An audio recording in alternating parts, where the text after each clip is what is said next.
Good evening and welcome to Would I Lie to You, the show that sorts the facts from the fibs. On Lee Mack's team tonight, an actor who's shot to fame as an Ewok. An Ewok is an alien being in the Star Wars films, and not, as I thought, an electronic cooking device. It's Warwick Davis. Not bad. And a comedian and actor whose father was a bishop, which meant growing up he was always on the move, diagonally. It's Hugh Dennis. And on David Mitchell's team tonight, he's the BBC's World Affairs editor who spent decades in the middle of mindless, stupid conflicts. So welcome home, it's John Simpson. And a comedian who once went on to a cookery show and made an omelette in 20 seconds. You've heard of death by chocolate. This was death by salmonella. It's Catherine Ryan. And so to round one, Home Truths, where our panellists each read out a statement from the card in front of them. To make things harder, they've never seen the card before, they've no idea what they'll be faced with, and it's up to the opposing team to sort the fact from the fiction. Catherine, you're first up tonight. Okay. My motto is, never give a child a one-syllable name, because life has taught me that people with one-syllable names are generally dim.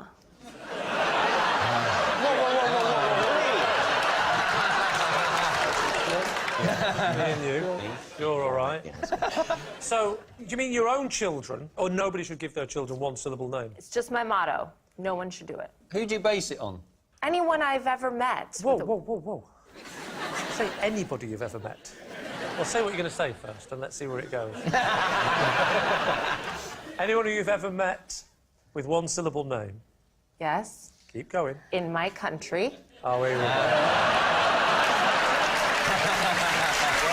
well rescued. I'm from Canada, and it started with boyfriends. I dated a Bob, I dated a Steve, and What they was were this, both... the 1970s? Sorry, Rob, that's a fine name, sorry. Bob, though. Why is Bob a 70s name? Because Bob's not really the name of it, because I'm guessing this was a few It's years not quite ago. as now as Lee, I'll give you that. I mean, that doesn't smack of 1970s inner-city deprivation, does it? I feel sorry for Dave in the middle there. Yeah. Hey, whoa, what about John? John's a very bright fella. He's got one syllable. I'm on this programme.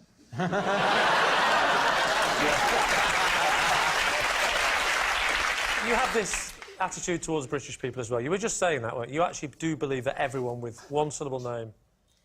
I just think that if you're expecting a child, you have a long time to consider it. You want to give that child a name that can transition them into any field of work in life. Hugh, how do you feel about all this, being a one-syllable loser? Are you... Well, I'm not a one-syllable, because that is my middle name.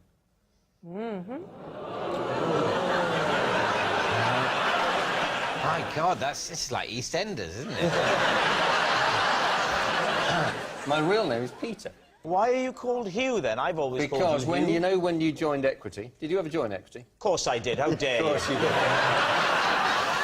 So when you join Equity, you can't have two actors with the same name. And there was another Peter Dennis, and he was at that... I was, like, 23, and he was in his mid-60s. So my agent wrote to Equity and said, look, can our Peter Dennis be called Peter Dennis, because there's no chance of confusion with the other Peter Dennis who is about to retire, etc., etc.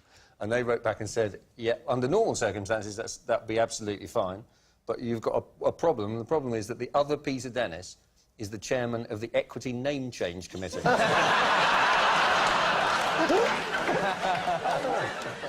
So you don't see yourself as a one-syllable name, really? God, no. No.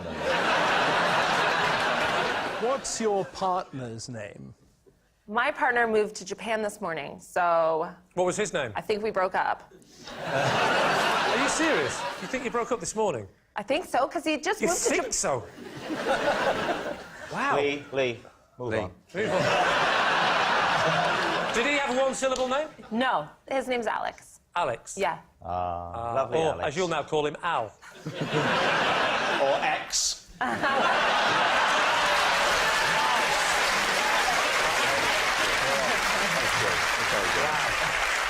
Can I ask a question? So you live by this rule But have you ever thought about the psychology? What's going on here? I have thought it through. I think that dim parents just have dim children. Can I just say, both my parents had one-syllable names. This is all starting to stack up. So what do you think, Lee? Is she telling the truth or has she made this all up?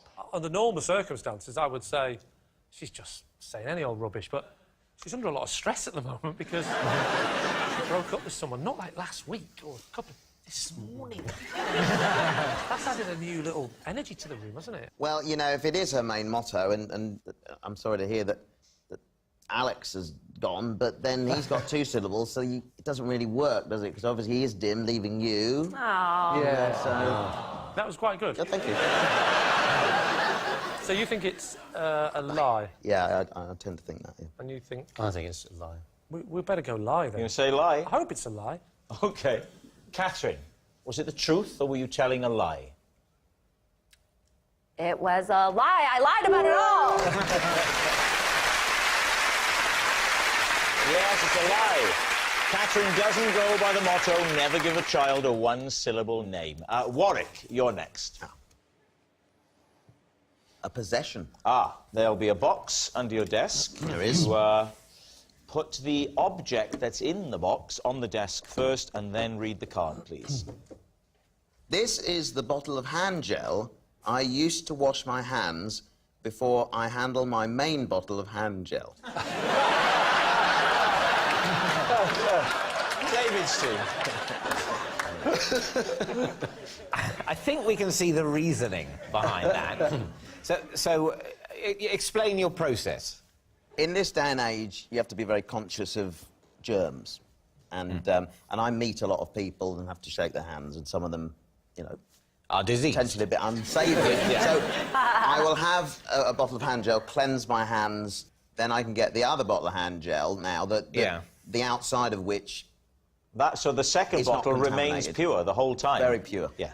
But if you take the bottle in the hand you didn't shake Yes, the yeah. person's hand with, so that hand is clean, all you need to do is just pour it on both hands, you'll have no problem. Yeah, well, you make it sound so easy. I tell you how all this started, and I think there is some sort It of... started when you trauma. picked up that box and opened it. There is some sort of trauma that I've got, and it was from a time being in a gent's toilet. Don't. And what happened was, I have trouble reaching things in the toilets, you see, and one occasion I went... What are you trying to reach for? Well, no,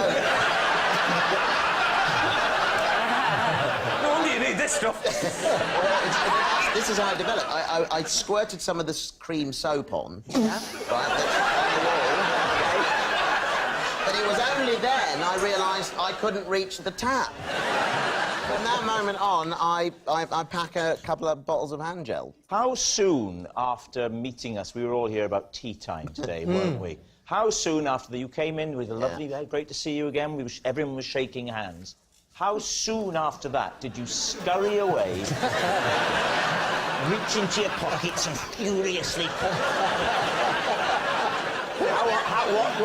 What's the gap? Well, it's just whenever I would get a quiet opportunity to...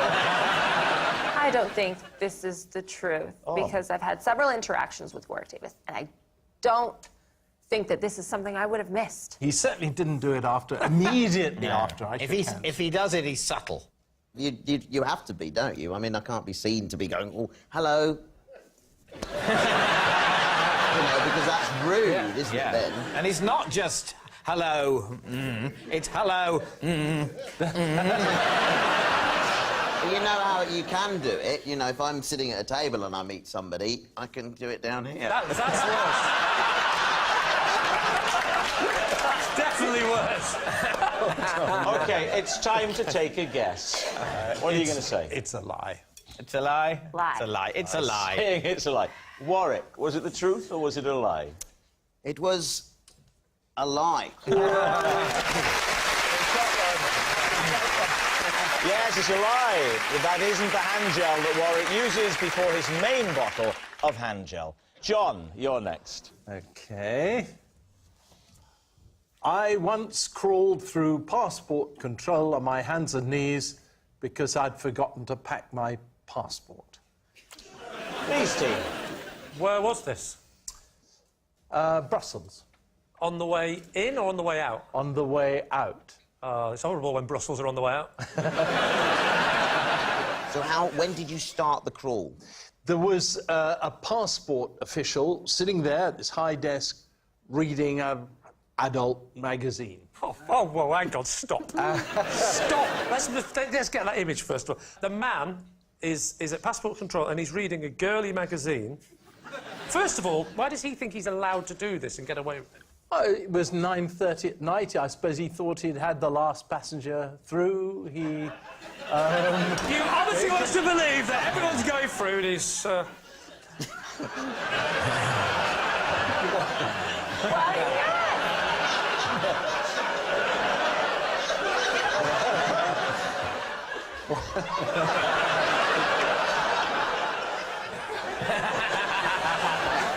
When did you realise you didn't have your passport?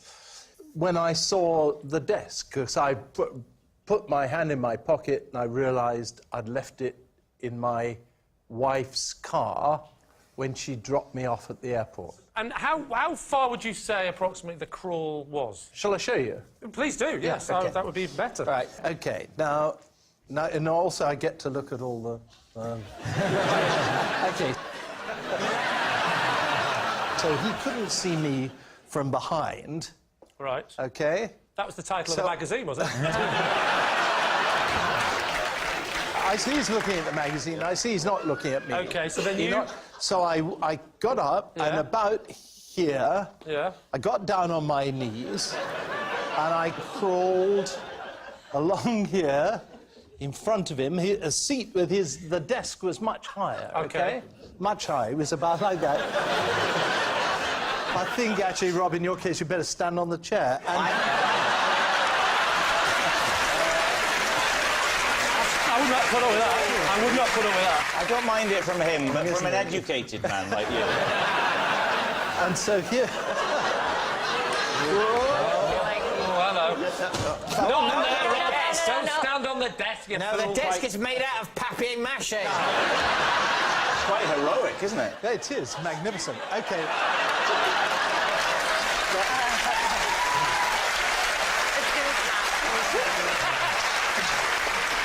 OK, the desk is up to there, and I came along like this, only on my hands and knees. Yeah, go on. Keep and going. then I carried on a bit, and then I ran like the clappers.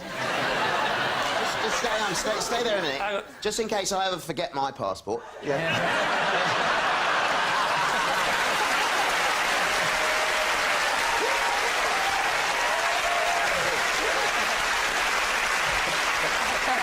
I'm getting down, Rob, or you're all right. Okay. So, what are you thinking? It's pretty ridiculous, isn't it? Actually, I think it's true. I'm going to go really? with true. Yeah. So Warwick says it's a lie. Hugh says it's true. I will say it's true. OK, John. Truth or lie? Well, it's in fact completely true.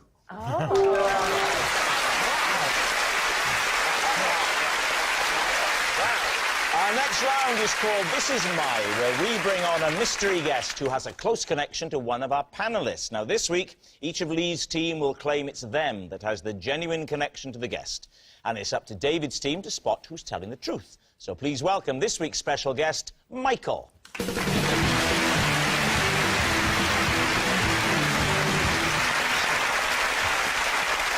So, Hugh, what is Michael to you? This is Michael. He once tried to sell the remains of my lunch for £100. Warwick, how do you know Michael? This is my neighbour Michael, and I first met him when his shot put came over my garden fence. Finally, Lee, what's your relationship with Michael? This is Michael, and last summer I threw his phone in a boating lake. So there we have it. Is Michael Hugh's snack seller, Warwick's shot put slinger, or Lee's phoneless friend? David's team, where do you want to start? Oh, shall we start with Hugh? What was this lunch and where were you having it? It was in the cafe in Cornwall. Oh, right. That Michael used to run. And I had, well, I had a sandwich, I think. Now, I knew nothing about this selling of my lunch until much later. When I was told by a friend that, in fact, what had happened was that Michael had set up this thing in the cafe called the Museum of Celebrity Leftovers. Sounds like the name of this show.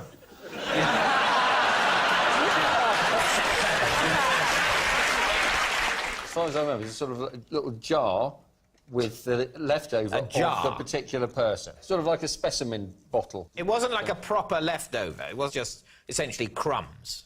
It was crumbs, then put into a glass. No, it wasn't just me, it was various celebrities. Who are the other celebrities that featured? Jan Leeming. I'll tell you what, at the moment, you are the best. Yeah. Michael Winner, I think, was there. Oh, right. And Prince Charles. Prince Charles. Do you know what Prince Charles had left? I think it was bread and butter pudding. How much did it go for in the end? I don't know. Surely you know how much your own memorabilia... The only bit of memorabilia I do know about was on eBay, my autograph, £1.35. On a £5 note, yes. Yeah. Oh, yeah.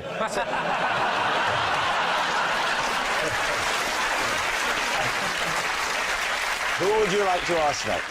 So, Warwick, Michael is your next-door neighbour. Yes. What does Michael do for a living that he can afford to live next to you?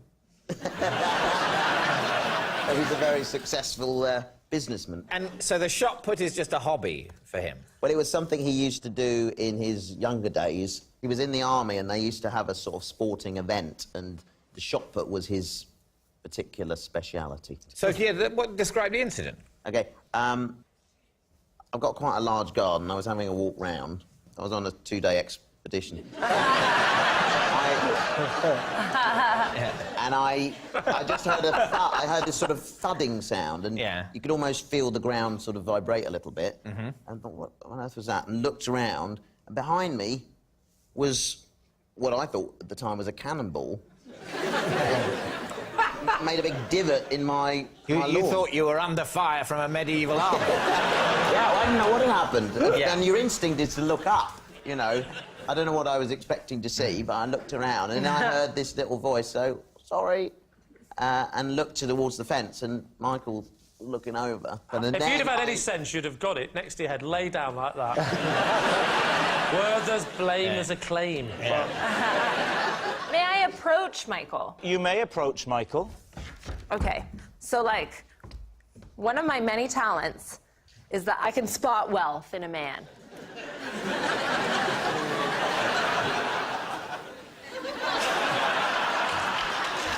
And yet, when I do this to women... So, do you, from your inspection, Catherine, do you think that Michael is sufficiently affluent to live next door to Warwick? Where do you think Warwick lives? In Graceland or something? He's been in a few films, with no disrespect. I doubt it's like Simon Cowell's house. What about Lee? Lee. Yes. You threw Michael's phone in a lake. See? He agrees. It's true. Why did you throw his phone in a lake? Because I was trying to give him his phone back. And he was in a boat? No. On the lake? I was in the boat. Do you know Michael? No. How did you know it was his phone? Because he was shouting at me from the bank. Not Throw the bank. I don't mean he was drawing money out. I mean the side. He was saying, throw me my phone He was saying... across the water to somebody he'd never seen before and who's he didn't throwing say... quantities he didn't know. This is what I heard at the time. Excuse me. I am in your boat. What? He said, I think in your boat. You're miles away. And he said, my telephone in your boat. And I thought, That's an unusual way to talk, because I was shaking his hand at the time. Eventually I work out he's saying, my phone is in your boat. So I sort of look around, and sure enough, under my seat was a phone. But why didn't he just wait until you reached the shore? Which is what he wanted to do, what had happened. But I, being a bit more confident in my throwing abilities than I should be, thought, well, I'll go, you know, I'll row towards him a bit. And I went like that, and I just did the worst throw I've ever done. And it just went straight into the water. Do you know Michael's surname? I don't know. How did you get onto him to invite him onto the programme? Oh, I think you'll find that I don't deal with the admin.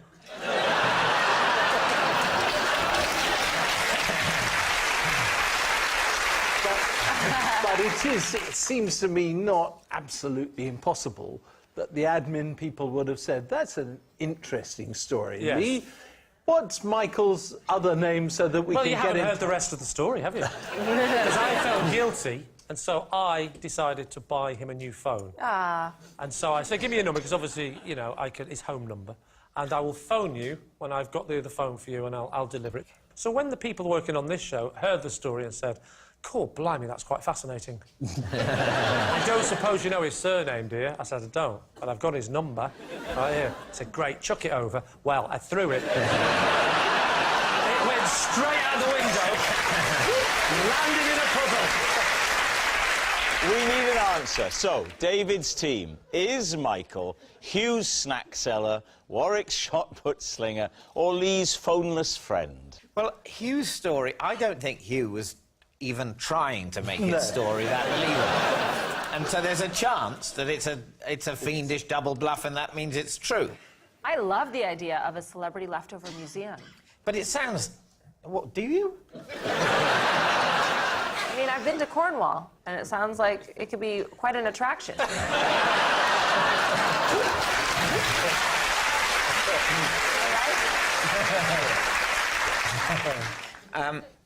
Warwick's story, that could be true. Michael, he looks like a shot putter. I mean, he wouldn't put it over somebody else's fence, would he? So what are you saying? You think it's Lee? Catherine, which way are you leaning? I feel like the shot put story is real, and that is because Warwick looked up to Michael a lot. I feel like they have a certain intimacy. Then again, it could be on the boating lake, the phone mishap. It is. I feel like a more likely admin story as to why Michael is here after Lee throwing his phone off the boat is perhaps Michael got on social media and was like, Lee Mack threw my phone into a lake, and the show reached out that way. I don't want to stereotype, but to me, Michael looks more like someone who threw a shot put in the army a few years ago than someone who's massive on social media.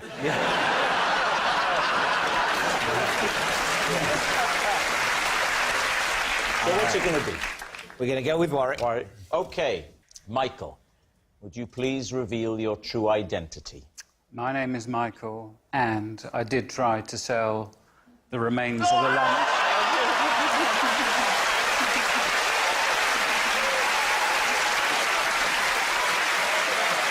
Thank you very much, Michael.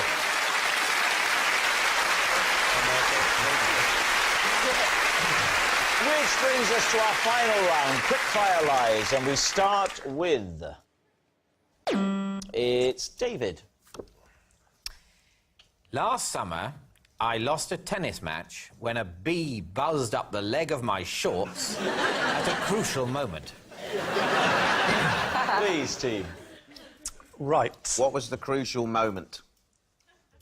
Match point. What was the score at that point in sets? I'll be honest, we only played one set. And what was the scoring games at that point? At that point, Yes. the scoring game I think you know what I'm asking you, David. was All right. 5-4. To you. 3, 2, 1, I'm going to tell you. It was 5-4. To you. No, I lost. Oh, I see, a crucial point. Right, so, did this bee sting you, or did he come in, have a quick shufty, and exit? A shifty and exit. Well, so- did he exit out the other leg? Or was anything blocking his passage? Do you play regularly?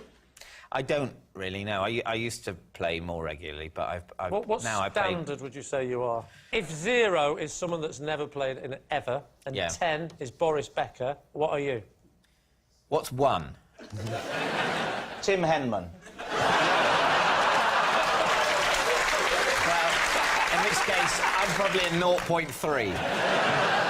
Would you give us a demonstration of your serve technique? Oh, yes. It'd be lovely, I think, for Lee and his team. If they had an idea, they look at this serve, they say, well, there's a guy who wouldn't be bamboozled by a bumble, or maybe he would. I have to say, I think this is totally pointless. I'll do it. Shall we say... who joins in with the fun. I'm so sorry, this is just a waste of your time. This is it. This is the racket in my right hand. David, why don't? So sorry.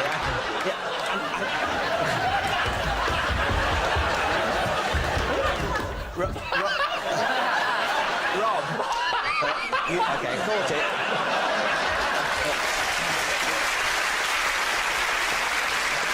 Ready? You're not going to fire it at me, are you? I'll aim it over there. I'll zing it down that way. Please do, yeah. OK?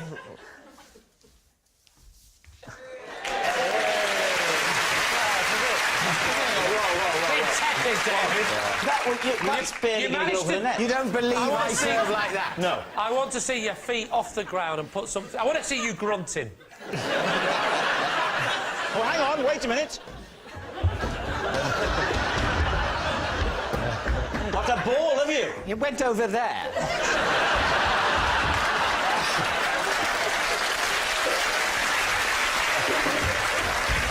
All right, ready? Right, go on then. I'm going to grunt. Go for I'm it. going to put my back into this. Go on then.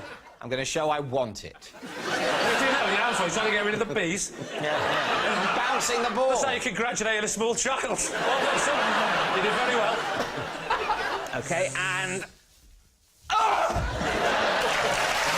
That was lovely, thank you. That was lovely.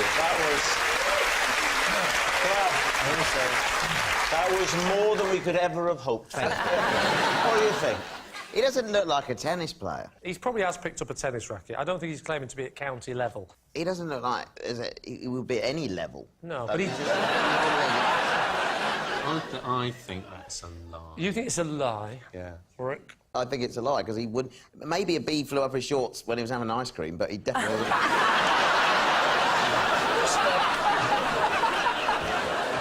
That's the most belittling thing I've ever heard on this show. OK, we're saying it's a lie. OK, David. Was that the truth, or was it a lie? It was a lie.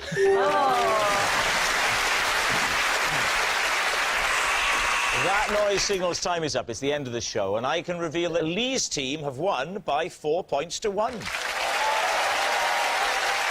Thanks for watching. Good night.